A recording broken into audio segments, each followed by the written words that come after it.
श्री शिवाय नमस्तेतम दोस्तों, हरतालिका तीज की आपको ढेर सारी बधाइयाँ। तो चलिए सुनते हैं हरतालिका तीज की व्रत की पौराणिक कथा व कहानी। यह हरतालिका व्रत कथा शिवजी ने ही माँ पार्वती को सुनाई थी। शिव भगवान ने इस कथा में माँ पार्वती को उनका पिछला जन्म याद दिलाया था।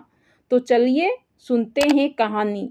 हे गौरा, पिछले जन्म ने तुमने मुझे पाने के लिए बहुत छोटी उम्र में ही कठोर तप और घोर तपस्या की थी।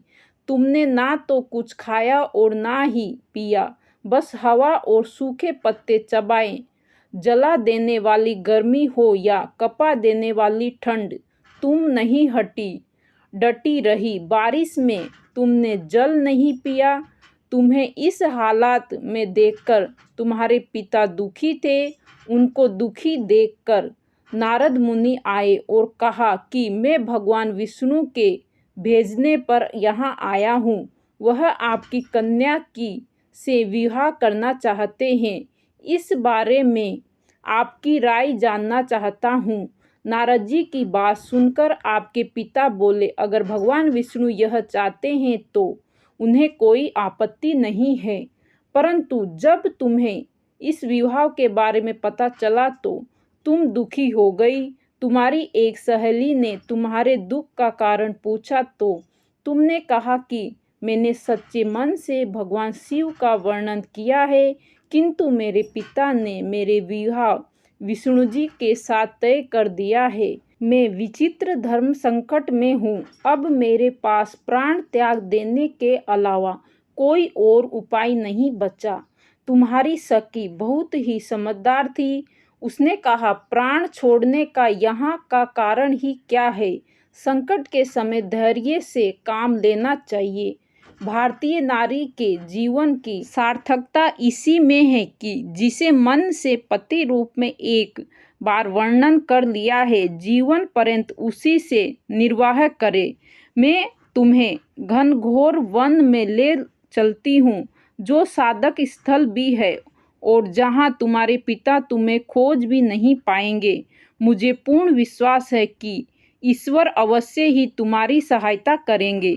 तुमने ऐसा ही किया। तुम्हारे पिता तुम्हें घर में न पाकर बड़े चिंतित और दुखी हुए। इधर तुम्हारी खोज होती रही, उधर तुम अपनी सहेली के साथ नदी के तट पर एक गुफा में मेरी आराधना में लीन रहने लगी। तुमने रेत के शिवलिंग का निर्माण किया। तुम्हारी इस कठोर तपस्या के प्रभाव से मेरा आसन हिल उठा और मैं शीघ्र ही तुम्हारे पास पहुंचा और तुमसे वर मांगने को कहा।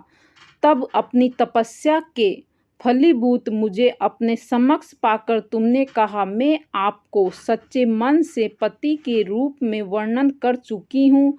यदि आप सचमुच मेरी तपस्या से प्रसन्न होकर यहाँ पधारे हैं तो मुझे अपनी अर्धांगिनी के रूप में स्वीकार कर लीजिए। तब तथास्तु कहकर मैं कैलाश पर्वत पर लौट गया। उसी समय गिरिजीराज अपने बंधु बांधवों के साथ तुम्हें खोजते हुए वहां पहुंचे। तुमने सारा वृत्तांत बताया और कहा कि मैं घर तभी जाऊंगी अगर आप महादेव से मेरा विवाह करेंगे। तुम्हारे पिता मान गए और उन्होंने हमारा विवाह कराया।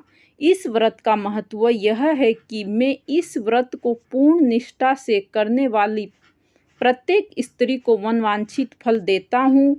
इस पूरे प्रकल्प में तुम्हारी सखी ने तुम्हारा हरण किया था, इसलिए इस व्रत का नाम हरतालिका व्रत हो गया है। इस व्रत से जुड़ी एक मान्यता यह भी है कि इस व्रत को करने वाली स्त्रियां पार्वती के समान ही सुखपूर्वक परित्याग करके शिवलोक को जाती है।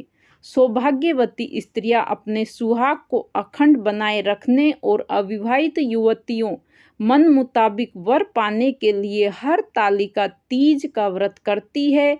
इस दिन व्रत करने वाली स्त्रियां सूर्योदय से पूर्व ही उठ जाती है और नहाकर पूरा श्रृंगार करती है। पूजन के लिए केले के पत्तों में मंडप बनाकर गौरी शंकर की प्रतिमा स्थापित की जाती है। इसके साथ ही पार्वती जी को सुहाग का सारा सामान चढ़ाया जाता है। रात में भजन कीर्तन करते हुए जागरण कर 3 बार आरती की जाती है और शिव पार्वती विवाह की कथा सुनी जाती है। इस व्रत के व्रती को सहन का निषेध है, इसके लिए उसे रात्रि में भजन कीर्तन के साथ ही रात्रि जागरण करना पड़ता है। प्रातःकाल स्नान करने के पश्चात श्रद्धा एवं भक्ति पूर्वक किसी सुपात्र सुहागन महिलाओं को श्रृंगार सामग्री, वस्त्र, खाद्य सामग्री, फल, मिष्टान एवं शक्ति आभूषण का दान करना चाहिए। रेत के शिवलिंग बनाएं और तो उनका जलाशय में विसर्जन किया जाता है और खीरा खाकर व्रत को संपन्न किया जाता है। इन नियमों का पालन जरूर करें और इस दिन कथा जरूर सुनें। अगर आपको ये वीडियो अच्छा लगता है तो वीडियो को लाइक करें, शेयर करें, चैनल को सब्सक्राइब जरूर करें। ऐसे अच्छे वीडियो के लिए आपका दिन शुभ रहे।